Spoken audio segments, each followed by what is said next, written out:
Ready for a deep dive into the darkness? Then you've come to the right place. This is Noir Alley, and I'm your host, Eddie Muller. Today's film combines the talents of so many esteemed artists, it seems slightly out of place in the nasty netherworld of noir. But only slightly. Clash by Night, released by RKO in 1952, may have a higher pedigree than a lot of what's shown here, but it has enough lust, bitterness, and existential ennui for a dozen movies. There's more than enough indoor fireworks to satisfy you noiristas.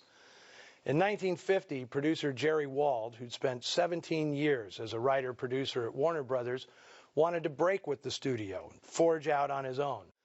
With producing partner Norman Krasna, he signed a blockbuster deal with Howard Hughes, RKO's owner, to essentially take over production at the struggling studio. Hughes's erratic stewardship had RKO in dire straits, and despite ample warnings about the boss's crazy management, Wald believed he and Krasna could revive the fortunes of RKO, which in late 1950 was hemorrhaging hundreds of thousands of dollars a week. It was a tumultuous time, not only for RKO, but Hollywood in general, as anti-communist crusaders sowed rampant paranoia in the film capital. So even as Hughes shelled out $150,000 to buy Wald's contract from Jack Warner, he used the witch hunt as an excuse to purge RKO of many rank-and-file employees, vowing that only freedom-loving Americans would be employed at his studio. Odd, then, that for one of their first projects, Wald and Krasna spent $40,000 to buy the rights to a 10-year-old play, The Lie, written by Clifford Odets, perhaps the highest-profile writer on the House Un-American Activities Committee's list of suspected commies. Now, why would Jerry Wald do that?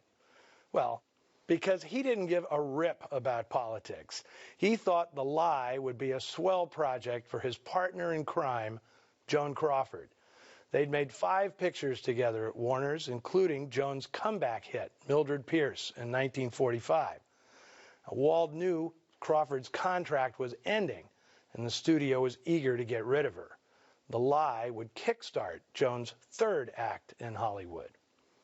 As Hughes thinned the ranks of studio workers, Wald and Krasna, not coincidentally, announced a new production philosophy, shooting pictures on location as much as possible, which brought another important player into the mix, associate producer Harriet Parsons. An RKO veteran since 1943, Parsons was the daughter of powerful Hollywood columnist Luella Parsons. The Whiz Kids, that was Wald and Krasna's industry nickname, made Parsons the on-location producer of their films, which for this one meant keeping a rein on the artistry and arrogance of director Fritz Lang, who could be either notoriously rude or coolly indifferent to most female collaborators. Lang, however, was desperate for work, fearing his own blacklisting was imminent. He was on his best behavior as he and Parsons scouted locations in Monterey, California, where the film would be shot in and around Cannery Row, heart of the town's commercial fishing community. As fate would have it, Crawford passed, and the producers settled for their second choice, only the greatest actress in the history of motion pictures. The part of May Doyle was right in Barbara Stanwyck's wheelhouse. This was Babyface's Lily Powers coming home 20 years later, older, wiser, bruised by love and loss. That the role was written by a communist and directed by a noted left-winger didn't faze the strongly conservative Stanwyck. Tallulah Bankhead had originated the role on stage, and Stanwyck was ready to claim it as her own.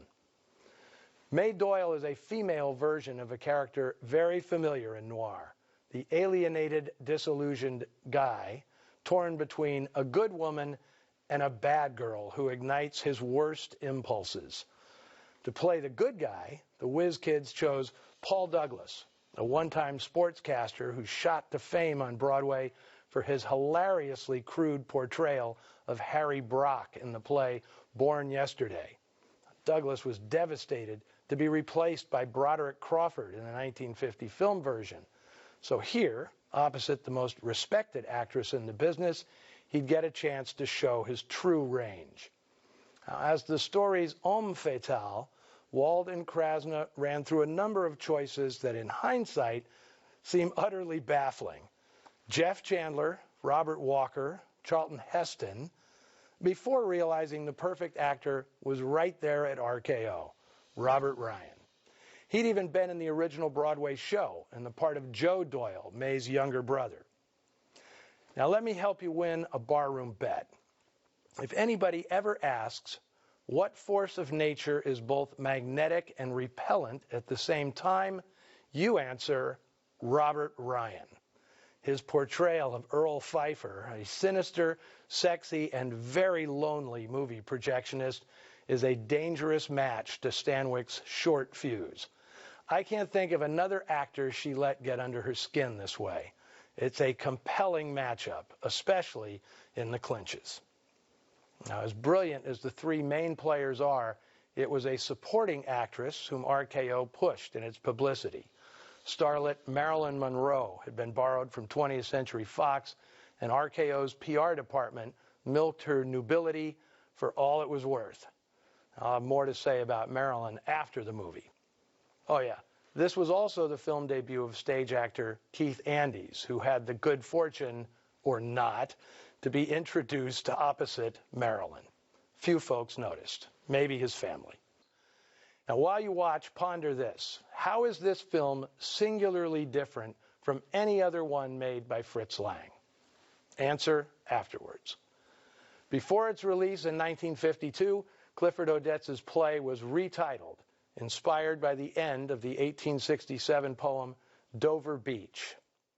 And we are here as on a darkling plain, swept with confused alarms of struggle and flight, where ignorant armies clash by night.